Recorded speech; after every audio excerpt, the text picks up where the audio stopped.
அப்போ இந்த தமிழ்நாடு எழுதுறதுக்கே உனக்கு மனசு வலிக்குதுங்க ஸ்டாலினுக்கு. தமிழ்நாட்டு மக்கள் நான் நல்லது பண்ண போகிறேன், தமிழர்கள் நான் நல்லது பண்ண போகிறேன். இந்த அளவுக்கு இங்கே வேலை பண்ணுறாங்களே, ஆனால் தமிழ்நாட்டில் வந்து வந்தவன் போனவன் கண்டவன்லாம் ஆள்றான்.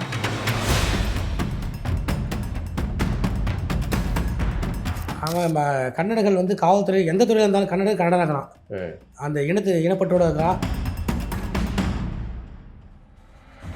லைன்ஸ் மீடியாவுக்கு நீங்கள் அளித்து வரும் ஆதரவுக்கு மிக்க நன்றி. தொடர்ந்து எங்களுடன் இணைந்திருங்க. லைக் பண்ணுங்கள், சப்ஸ்கிரைப் பண்ணுங்கள், நண்பர்களுக்கு பகிருங்க. நாம் இணைந்து பயணிப்போம்.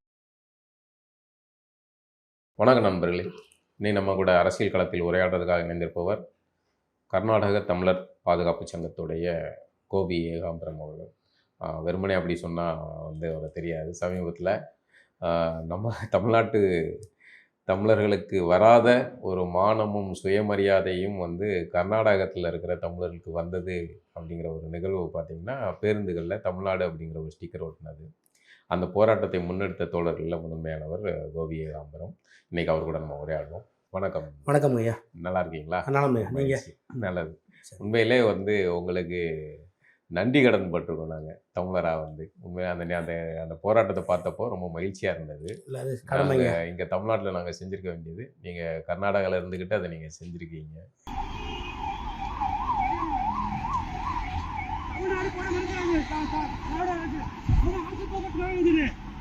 கண்டிக்கிறோம்.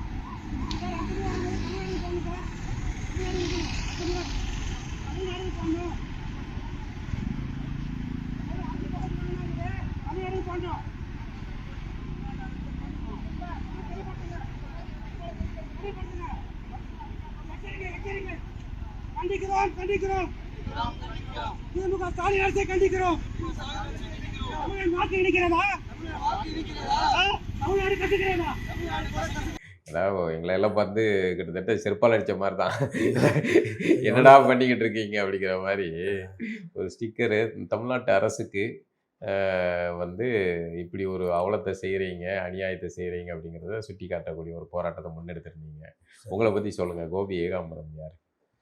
அது மட்டும் சொல்லிடுறேன். உங்களுடைய வாழ்த்து எங்களை வந்து அடுத்த கட்டத்துக்கு கொண்டு போவதை தவிர அதை தலைக்கு மேலே வச்சுக்க மாட்டோம். அதே சமயத்தில் கடமை, எங்களுடைய கடமை. சரி, நம்ம அது சம்மந்தமாக உரையாடுவோம். கோபி ஏகாம்பரம் அப்படிங்கிறவர் யார்? 2009க்கு முன்னாடி நான் ஒரு சாதாரண மனிதனாக தான் இருந்தேன். நான் வழக்கமாக நண்பரோட சுற்றி கொண்டு வேலைக்கு போயிட்டு இப்படி தான் இருந்தேன். எந்த ஊர்? பூர்வீகம் திருவண்ணாமலை, இனாம் காரியந்தல் கிராமம் அப்பாவுடைய ஊர். ஆனால் பிறந்து வந்ததால இனாம் காரியந்தல் திருவண்ணாமலை கலெக்டர் ஹவுஸ் பக்கத்துலேயே.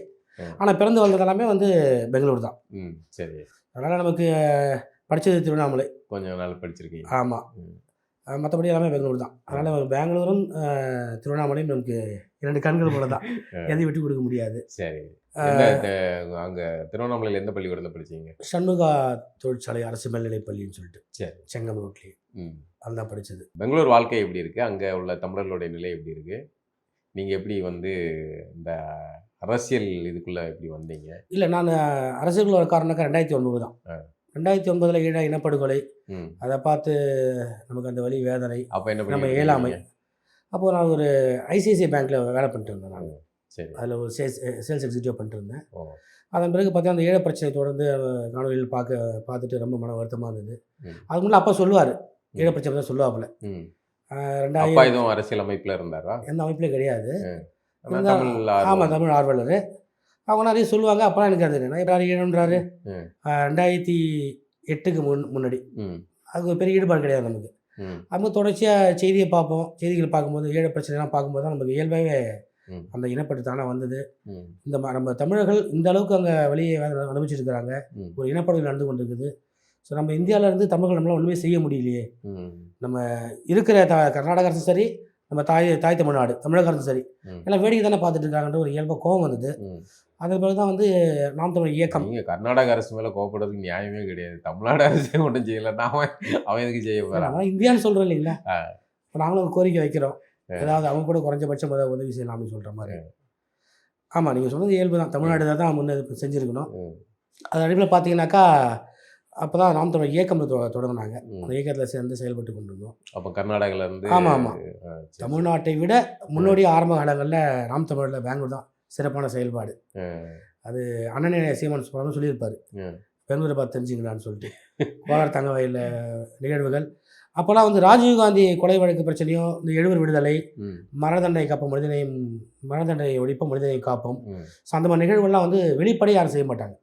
இதுக்கு முன்னாடி திராவிட அமைப்பெல்லாம் அரங்கு கூட்டங்களை பண்ணி ட்ராமா போட்டிருப்பாங்க, ஒரு பெயரளவுக்கு பத்திரிகைகள் செய்தி வரும். இப்போ நாங்கள் என்ன பண்ணாங்க, வெளிப்படையாக தெருமுனை கூட்டமே போடுவோம். அதெல்லாம் காவல்துறைக்கு, கர்நாடக காவல்துறைக்கு புதுசு. அதெல்லாம் வெளிப்படையாக ராஜீவ்காந்தி கேஸை பற்றி பேசுறதா இருக்கட்டும், அவங்களை விடுதலை செய்ய சொல்றதாகட்டும், அற்புதமாக. அது அப்போ அவங்களுடைய அந்த காவல்துறை அல்லது அந்த மாநில அரசோட எதிர்வினை எப்படி இருந்தது? ஆரம்பத்தில் எதிர்ப்புலாம் தெரிவித்தாங்க. இப்போ நம்ம கொஞ்சம் பேச ஆரம்பித்தோம். ஈழப்படுகொலை புத்தகம்லாம் நிறைய காட்டுவோம், என்ன செய்யலாம் இருக்காங்கன்ற புத்தகம் சொல்லுவேன், அதெல்லாம் காட்டுவோம்.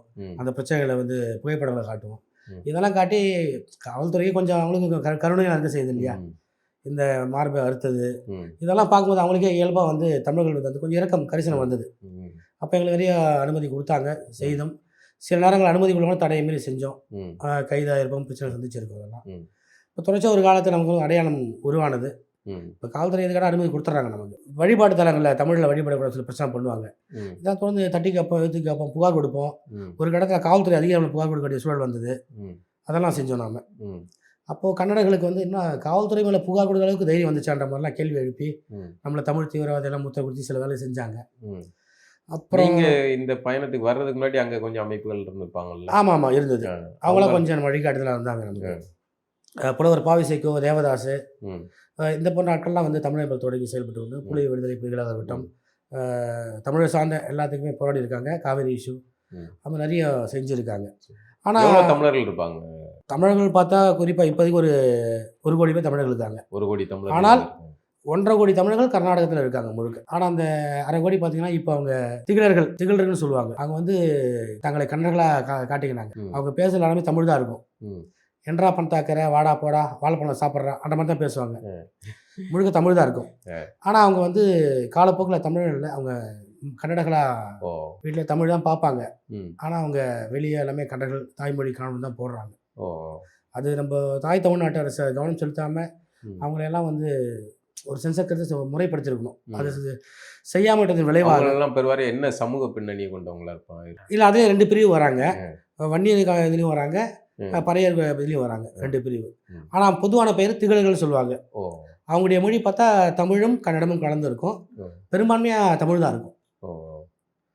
அவங்க இப்போட அந்த பச்சை கரகம்ன்ற திருவிழா, பெங்களூர் சிட்டி கரகம் சொல்லுவாங்க, அந்த நிகழ்வு எடுக்கும்போது பச்சை மலை, பவளை மலை, எங்கள் மலைன்னு சொல்லிட்டு கத்தி எப்படி வச்சுன்னு தமிழ் பாட்டு தான் பாடுவாங்க. ஆனால் கன்னடர்கள் சொல்கிறாங்க. இந்த தலைமை மாறி. ஆனால் அவங்க இப்போ நம்ம கூட நிற்கிறாங்களா? அவங்க தனியாக தான்? இல்லை, அவங்க தனியாக தான் நிற்பாங்க. தனியாக தான் நிற்கிறாங்க. ஆமாம். ஆனால் பேச்சு எல்லாமே தமிழ் சார்ந்து தான் இருக்குது. எவ்வளோ 1 கோடி பேர் தமிழர்கள் இருக்காங்க கர்நாடகம் முழுக்க. அந்த காவிரி பிரச்சனைகள்லாம் நடக்கும்போது வந்து தமிழர்களுடைய நிலை வந்து மிகவும் கேள்விக்குள்ளதாக மாறும்ல. ஆமாங்க. அந்த சூழல்லாம் எப்படி சமாளிக்கிறீங்க? இல்லை, அது போன்ற காலகட்டங்களில் இப்போ தமிழர் பகுதிகளில் பிரச்சனை கிடையாது. தமிழர் பகுதியில் வந்து கன்னடர்கள் நுழைஞ்சு வரமாட்டாங்க.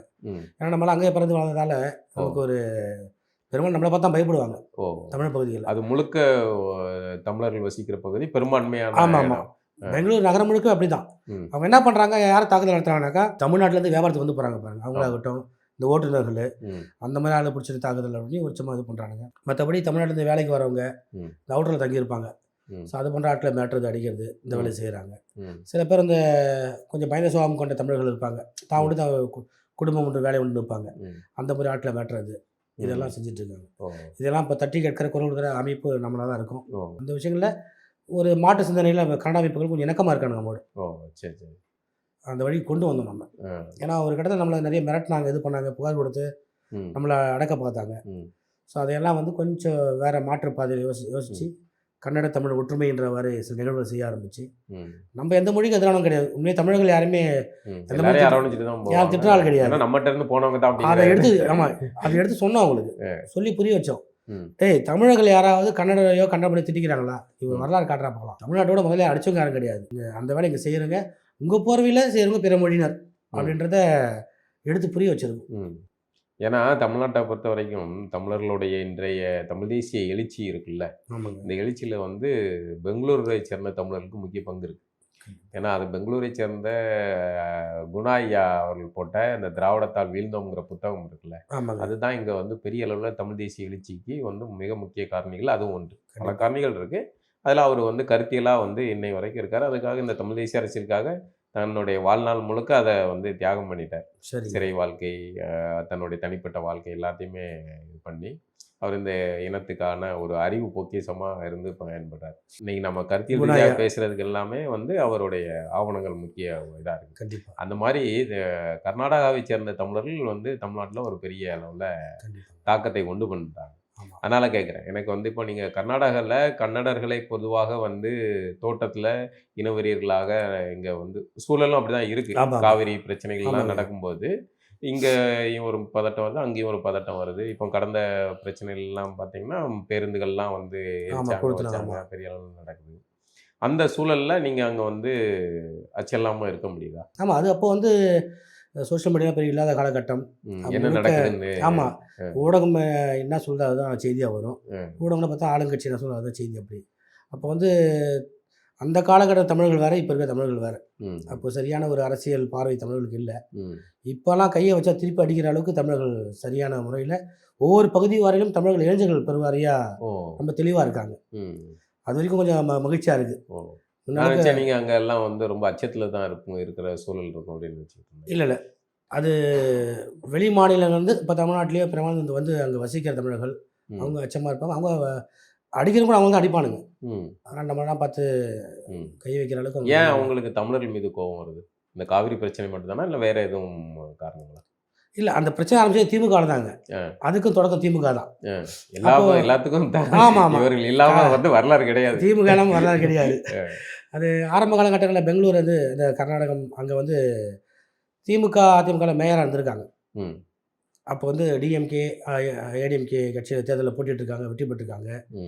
ஏடிஎம்கே எம்எல்ஏ வந்திருக்காங்க. டிஎம்கேல வந்து ஒருத்தர் மேயராக இருந்திருக்காரு. அப்போ அந்த கருப்பு சிகப்பு கொடி இருக்கு இல்லையா, அது எங்கே பார்த்தாலும் கருப்பு சிகப்பு தான் பறக்கும். எங்கே பார்த்தாலும் அவங்களுடைய திமுகவுடைய இதுதான் இருக்கும். அவங்களுக்கு இயல்பாக கோபம் வந்தது. இது வந்து கர்நாடகம், இங்கே வந்து தமிழ்நாடு கட்சி எதுக்கு அப்படின்ற கோபம் வந்து அங்கே வந்து சம்பங்கி ராமையன் ஒருத்தர், அவர் தான் அதுக்கு மாற்ற ஒரு கட்சி தொடர்ந்ததுக்காக கருப்பு சிகப்பை மாற்றிட்டு என்ன பண்ணிட்டாரு, மஞ்சள் சிகப்பு போட்டார். அதன் பிறகு வந்து கன்னட அமைப்பு உருவாகி கன்னட சலுவலி கன்னட ரொம்ப வலுப்பெற்றது. ஒரு காலகட்டத்தில் நடந்த அந்த கசப்பான சமூகம் 1991 காவேரி 2016 ஆகட்டும், இதையே காரணம் காட்டி இந்த திராவிட அமைப்புகள் என்ன பண்ணுறாங்க, அதாவது தமிழ் அமைப்புகள்ன்ற பொறுமை சில பேர் இருக்காங்க. உண்மையிலேயே அந்த தீகா பெரிய திராவிட கணக்கு கொண்ட அமைப்புகள்லாம் வந்து கன்னடோட பேசிட்டாலே ஒரு தீவிரவாதி பார்க்குறாங்க, நீ என்ன துரோகின்றாங்க. ஆனால் அவன் நல்லா இருப்பாங்க, நம்மளை ஒன்று சேர விட மாட்டான். இந்த வேலையை அவங்க செய்கிறாங்க. அப்போது நாங்கள் இதையெல்லாம் தாண்டி முதல் முறையாக ஒரு காலகட்டத்தில் இருந்த நம்ம தலைவர் இருந்தாங்க இல்லையா, தமிழ் தலைவர்கள்லாம், அவங்க செய்யாத ஒரு வேலையை நாங்கள் செய்ய ஆரம்பித்தோம். கன்னட அமைப்போடு இணைந்து கன்னட நிகழ்ச்சிகளை கையில் எடுக்க ஆரம்பித்தோம். கன்னட கலாச்சாரத்தை கொண்டாட ஆரம்பித்தோம். அப்போது எங்கள் நிகழ்ச்சிக்கு அவங்கள கூப்பிட்டு அந்த நிகழ்வை செய்ய ஆரம்பித்தோம். வரலாற்றிலேயே முதல் முறையாக பார்த்தீங்கன்னா கர்நாடகத்தில் ஒரு தமிழ் கொடியை கன்னடர்கள் தமிழ் கொடியை பிடிச்சாங்க. அந்த நிகழ்வு கர்நாடகா மாநிலம் மத்தியப்பள்ளியில் அந்த நிகழ்ச்சி செஞ்சோம். தமிழ் கொடியை பிடிச்சி அப்புறம் தமிழ் தாய் அவங்க படத்தை பிடிச்சாங்க. நாங்கள் வந்து அதான் அந்த மூவேந்தர்கள் படம் அந்த கொடி. இப்போ நாங்கள் என்ன பண்ணோம், நாங்கள் கன்னட கொடியை நாங்கள் பிடிச்சோம். கன்னட கொடியை அவங்களுக்கு கொடுத்து தமிழ் கொடியை நாங்கள் கொடுத்து பரிமாறிக்கொண்டோம். நாங்கள் கர்நாடகத்தில் பிறந்த தமிழ்னா கூட என்னுடைய தாய்மொழி தமிழ் தானே, தமிழ்நாட்டுக்கு கொடியுமா அதையும் மதிக்கணும். அப்போ இங்கே செய்யாத வேலையை அங்கே செய்கிறாங்க. அப்புறம் நம்ம கன்னட சொல்ல ஆரம்பித்தோம். கன்னட மொழிவாரி மாநிலம் பிறந்த நாள் எல்லாமே கொண்டாடுவாங்க. மொழிவாரிய மாநிலம் பிறந்த நாளை கிடையாது கொண்டாடுறாங்க. அந்த மண்ணோட தான் நீங்கள் சேர்ந்து இணைஞ்சு பயணிங்க, அதான் சரியா? ஆமாம், ஆரம்பங்களில் நம்ம தமிழ் அமைப்பை சேர்ந்தவங்க எதிர்த்தாங்க. அவங்களோட எதிரிலேயே பார்த்து கொண்டு அவங்க பக்கத்தில் யாரும் அணுகலை. ஸோ நம்ம கொஞ்சம் அணுகி சில விஷயம் செய்ய ஆரம்பித்தோம். அது கொஞ்சம் பயனுள்ள தான் இருக்குது. அதே சமயங்களில் நமக்கு எதிராக செயல்பட்டாலும் நம்ம யாரும் விடுறது கிடையாது. வாட்டாள் நாகராஜ் வந்து அங்கே உள்ள தெலுங்கரு, ஆனால் வந்து கன்னடர் போல் தோற்றம் போட்டு இது பண்ணுறாரு அப்படிங்கிற மாதிரி ஒரு பரவலாக தகவல் ஓடுது. ஆமாம், அது பரவாயில்ல சொல்கிறாங்க. அதுக்கான ஆதாரம் இல்லை இது வரைக்கும். அவர் எந்த சாதி தெரிஞ்சாக்கா சொல்லலாம். ஆனால் வாய்மொழியாக சொல்கிறாங்க அவர் லிங்காயத்து சாதியை சேர்ந்தவர் கன்னடம் தான் சொல்கிறாங்க. ஆனால் பரவாயில்ல வந்து 90% தெலுங்கு தான் சொல்கிறாங்க. பட் ஆதாரம் இல்லாமல் சொல்லக்கூடாது. நாம அங்கே வேறு தமிழர்களுடைய வேறு முக்கியமான பிரச்சனைகள், அங்கே இருக்கிற வாழ்க்கை சூழல் எப்படி இருக்குது, அவர்களுடைய கல்வி பின்புலங்கள்லாம் எப்படி இருக்குது? இல்லை, தாய்மொழி கல்வி அழிஞ்சு போச்சு. முன்னாடிலாம் பேருந்துகள் தமிழ் வழி பள்ளிக்கூடங்கள் இருக்கா? ஆமாம், இருக்குது. ஒரு 200-250 பள்ளிகள் தான் இருக்கும். கிட்டத்தட்ட வந்து 11,000 பள்ளிகள் இருந்தது கர்நாடகம் முழுக்க. இப்போது 200-300 அளவுக்கு தான் இருக்குது. ஓ அதுவும் பார்த்தா மாணவர்கள் வந்து எண்ணிக்கை குறைவு. எல்லாம் ஆங்கில வழியில் வகுப்புக்கு 5 பேர் 10 பேர் தான் இருக்காங்க. அங்கே அரசாங்கம் சொல்கிறது மாணவர்கள் மாணவர்கள் இல்லை, நாங்கள் என்ன பண்ண முடியும், இன்றைக்கி கன்னடத்துக்கே அப்படி தான் நிலைமை, எல்லாமே ப்ரைவேட்டில் சேர்க்குறாங்க அப்படின்ற மாதிரி காரணம் சொல்கிறாங்க. அதனால் தமிழ் வழி கல்வி அந்த பள்ளிக்கூடமே கேள்வியாக தான் இருக்குது. அதனால் சில திட்டங்கள் நாம் முன்னெடுத்துட்டு இருக்கிறோம். இந்த மாலை நேர தமிழ் வகுப்பு, வார இறுதி தமிழ் வகுப்புகள் இதெல்லாம் செய்தாக்கா கண்டிப்பாக பிள்ளைகளை வந்து அரசு பிள்ளை சேர்க்க முடியாது. இப்போல்லாம் வந்து பிரைவேட் சேர்ந்தா தான் பெருமை நினைக்கிறாங்க. பெருமன்கிறத கடந்து அப்படி நினைக்கிறாங்க. பள்ளியோடைய சூழலுமே அந்த மாதிரி சிக்கலில் இருக்கும்போது அது அப்படி தான் இருக்குது. ஆமாம், தரம் இல்லாமல் தான் இருக்குது. அதனால் தமிழ் வழி பள்ளிக்கூடங்கள் ரொம்ப அழிஞ்சு வருது. மாணவர்களும் குறைவு, ஆசிரியர்களும் கிடையாது. இப்போப்பட்ட சூழலில் பார்த்தீங்கன்னாக்கா இப்போது மாலை நேர வகுப்புகள் இல்லை வார இறுதியில் காணும் வகுப்பு இப்படி எடுத்து தான் தமிழை வளர்க்கணுன்றது. இப்போ அந்த பேருந்துகளில் வந்து தமிழ்நாடு அப்படிங்கிற ஸ்டிக்கரை ஒட்டணும் அப்படிங்கிற எண்ணம் வந்து உங்களுக்கு ஏன் வந்தது? நாங்கள் வந்து பெங்களூரில் வந்து தமிழ்நாட்டுக்கு வரும்போது நாங்கள் எப்பயோ ஒரு முறை தமிழ்நாடு வருவோம். இந்த தமிழில் படங்கள் பார்க்கறதாகட்டும், தமிழில் பெயர் பலகை பார்க்கறதாகட்டும், அந்த தமிழ்நாட்டு பஸ்ஸை பெங்களூரில் பார்க்க எங்களுக்கு சந்தோஷமாக இருக்கும். நம்ம ஊர் பஸ் வருதுடான்னு சொல்லிட்டு. அப்படி பார்க்கும்போது ஒரு கட்டத்தை சரியாக கவனிக்கலை. பிற மாநிலங்களில் பேருந்துகளை பார்க்கும்போது கர்நாடகா, கேரளா, ஆந்திரா, பாண்டிச்சேரி, புதுச்சேரி, அப்புறம் மகாராஷ்டிரா எல்லாமே அந்தந்த மாநிலங்கள் பெயர் தான் இருக்கும். ஆனால் தமிழ்நாடு அரசு போக மட்டும் தான் வெறும் அரசு போகிறதுக்கான மொட்டையாக இருந்தது. எந்த அரசு? யார்? ஆமாம், இதனடா அப்போ பேர் தெரியாமல் பிள்ளை மாதிரி இன்சூரன்ஸ் இல்லாமல் இருக்குதுன்ற ஒரு கேள்வி இயல்பாக இருந்தது. அப்போ தான் சரி எல்லாம் சொல்கிற மாதிரி இந்த திராவிட மாடல்றாங்க இல்லையா, அப்போ திராவிட மாடல் அரசு போக்குவரத்து அதில் வந்து திராவிட அரசு போக்குவரத்து கழகம் அப்படின்னு எழுதுறதுக்காக திட்டம் இருக்கலாம் அப்படி எண்ணம் இயல்பாக எழுந்தது நமக்கு. அப்போ இந்த தமிழ்நாடு எழுதுறதுக்கே உனக்கு மனசு வலிக்குது. நாங்கள் ஸ்டாலினுக்கு தமிழ்நாட்டு மக்கள் நல்லது பண்ண போகிறேன், தமிழர்கள் நல்லது பண்ண போகிறேன். புலம்பெயர்ந்த தமிழர்களாகட்டும், இங்கே அதாவது அயலகத்தில் வசிக்கிற வெளிநாடு தமிழாகட்டும், இங்கே தமிழ்நாட்டை தாண்டி பிற மாநிலங்கள் இருக்கிற தமிழர்களாகட்டும், அவங்களுக்கு நல்லது செய்ய போகிறதில்ல. அவர் குறைஞ்சபட்சம் அவர் ஆள்ற அந்த மாநிலத்தில் தமிழர்களுக்காக நல்லது செய்யணும் இல்லையா.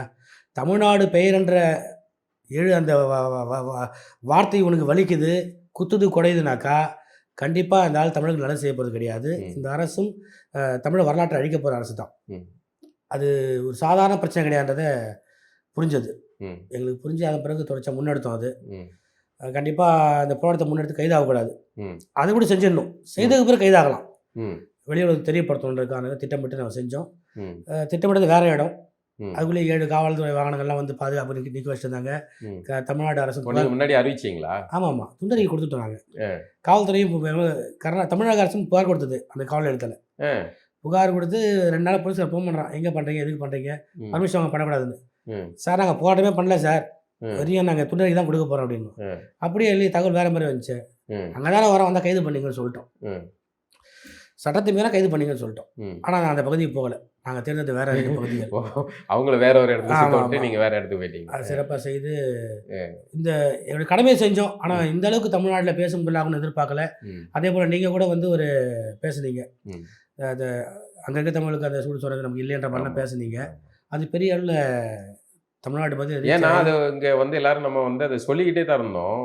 அதை வந்து நேரம் மூஞ்சில் குத்துற மாதிரி ஒரு நிகழ்வை வந்து பெங்களூர் தமிழர்களான நீங்கள் தான் செஞ்சுருக்கீங்க, நாங்கள் இங்கே வந்து செய்யலை. இன்றைக்கி அதன் பிறகு அந்த போராட்டத்தை நாம் தமிழர் பிள்ளைகள் வந்து தம்பிமார்கள் வந்து தங்கைமார்கள் வந்து அதை எடுத்து தமிழர்களுக்கு கொண்டு போகிறாங்க. இன்னும் கேட்டால் அது என்ன கேட்டால் அதை வந்து ஒரு தொடர் போராட்டமாக நாம் தமிழர் முன்னெடுக்கணும். எப்படி வந்து இந்தி திணிப்பை வந்து திமுக கையில் எடுத்துக்கிட்டதோ அதே மாதிரி இந்த விஷயத்தை திமுக வந்து தமிழர்களுக்கு எதிரானது அப்படிங்கிறத, தமிழ்நாட்டுக்கு எதிரானது அப்படிங்கிறத வந்து நம்ம முன்னெடுக்கிறதுக்கு இந்த போராட்டத்தை ஒரு வடிவமாக பயன்படுத்திக்கலாம். அதாவது ஒரு அடையாளமாக செஞ்சு விட்டுறக்கூடாது, அது தொடர்ச்சியாக முன்னெடுக்கணும். இப்போ அது நமக்கு பிறகு முதல்ல வந்து தாம்பரம் அப்புறம் சேலத்தில் முன்னெடுத்தாங்க பெரிய அளவில். ஆமாம், சேலத்தில் கொடுத்தாங்க. தொடர்ச்சியாக இப்போ எல்லாம் அனைத்து மாவட்டம் பண்ணிட்டு இருக்கிறாங்க. இது ஒரு கடமைக்காக அடையாள போராட்டமாக இருக்கக்கூடாது என்னுடைய வேண்டுகோள். எனக்கு நம்மளால் முடிஞ்சளவுக்கு செஞ்சுருக்கோம். அடுத்த கட்டமாக நம்ம திட்டம் இருக்குது. அதாவது தமிழ்நாட்டில் சரியா இல்லையோ தமிழ்நாட்டில் பார்த்துப்பாங்க, ஆனால் கர்நாடகத்துக்குள்ள நுழையிற தமிழ்நாட்டு பேருந்துகளில் தமிழ்நாடு இருக்கணும். அதுக்காக 2ஆம் கட்ட திட்டமும் இருக்குது. இப்போ உங்களை கைது பண்ணாங்களாங்க? இங்கே தமிழ்நாடுனா இப்போ ரிமாண்ட் பண்ணியிருப்பாங்க. ஆமாம், இல்லை அங்கே கைது செய்யலை. ஏன்னா புகார் கொடுக்கப்பட்ட இடம் வேற இல்லை, நாங்கள் செய்தது வேற இல்லை. மீண்டும் அந்த இடத்துக்கு புகார் கொடுக்கணும். அப்புறம் அது யோசிச்சிருப்பாங்க, எதுக்கடா அப்படின்ற மாதிரி இது பண்ணியிருப்பாங்க. ஆனால் 2ஆம் கட்டம் செய்யும்போது கண்டிப்பாக கைது செய்ய வாய்ப்பு இருக்குது. அது கைது செய்தாலும் நம்ம இனத்திற்காக ஒரு முக்கியமான போராட்டம் இது. அதுக்காக எதுவும் பயப்படாமல் தமிழ்நாடுன்றது வரணும். அதுக்காக துணிஞ்சு நிற்கிறோம் நம்ம செய்யணும். தமிழர்கள் எப்படி அவங்க கரெக்டாக அடையாளம் கண்டுபிடிச்சு இங்கே வந்து கண்டுபிடிக்க முடியல? தமிழில் தெரியும், தமிழ் தான் பேசுவாங்க. அதை வெளியில் காணும் பேசினா கூட தமிழர்கள் தெரியும்.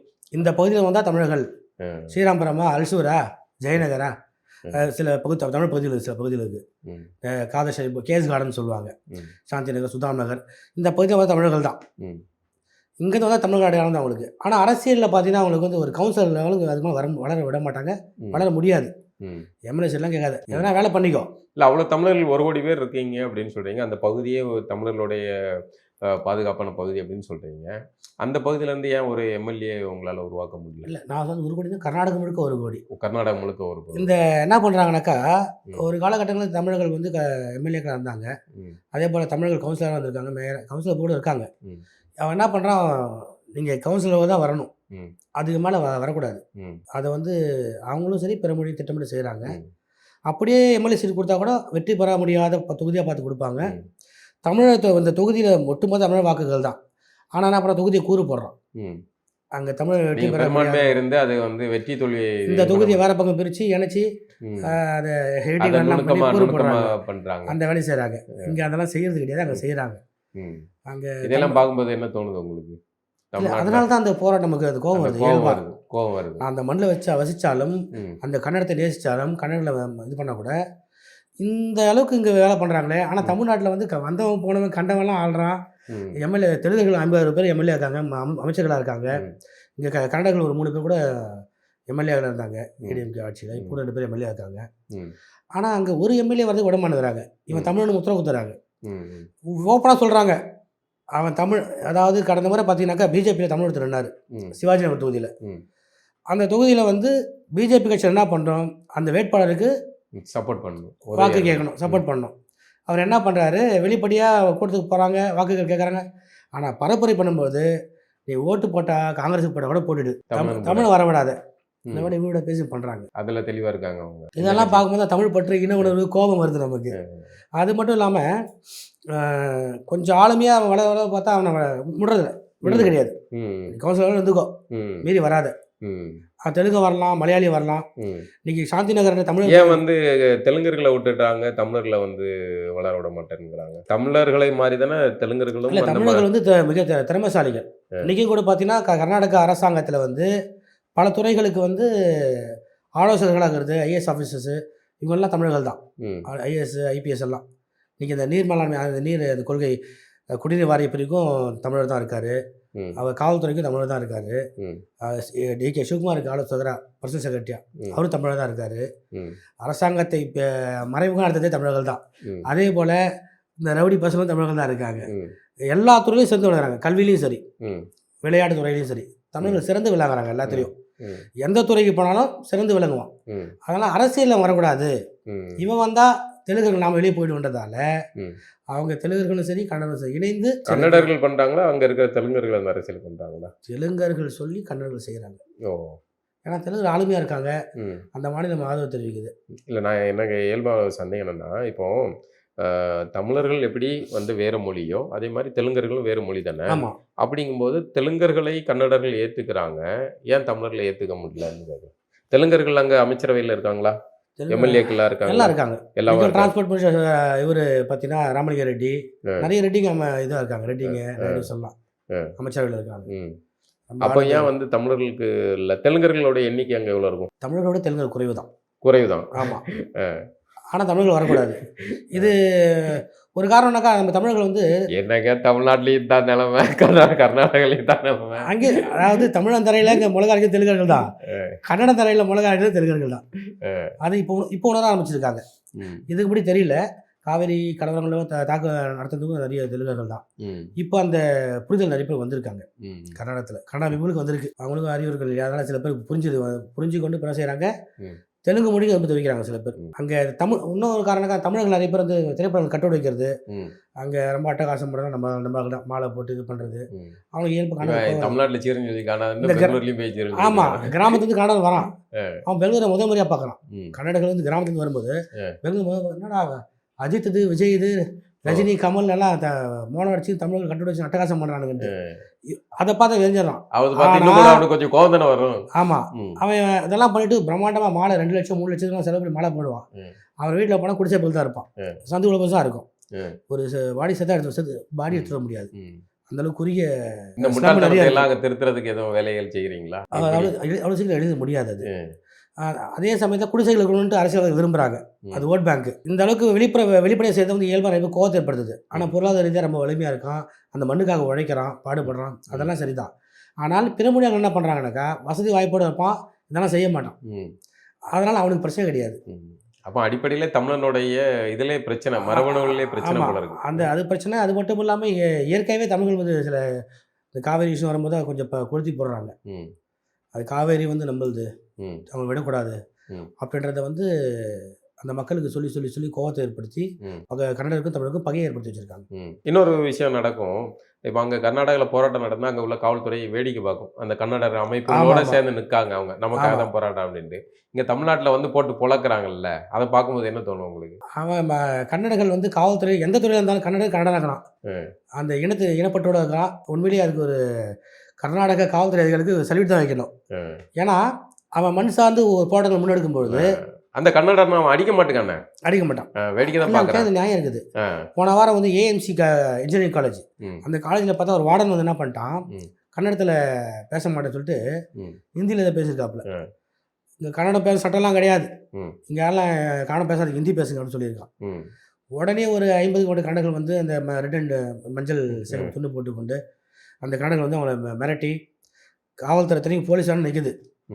அவங்க பேசும்போது வேடிக்கை தான் பார்த்து காவல்துறை பார்த்தது. ஏன்னா அவன் கேட்குற நியாயம் இருக்குது. நீ எப்படா காண பேசுகிறேன்னு சொல்கிற நீ அப்படின்னு சொல்லிட்டு மிரட்டி அவனை மன்னிப்பு கேட்க வச்சு அடுத்த நாளே அவனை வந்து அந்த வார்டன் ஏஎம்சி இன்ஜினியரிங் காலேஜ் பனங்கட்டா ரோடு, அந்த காலேஜ் வார்டனை தூக்கிட்டாங்க.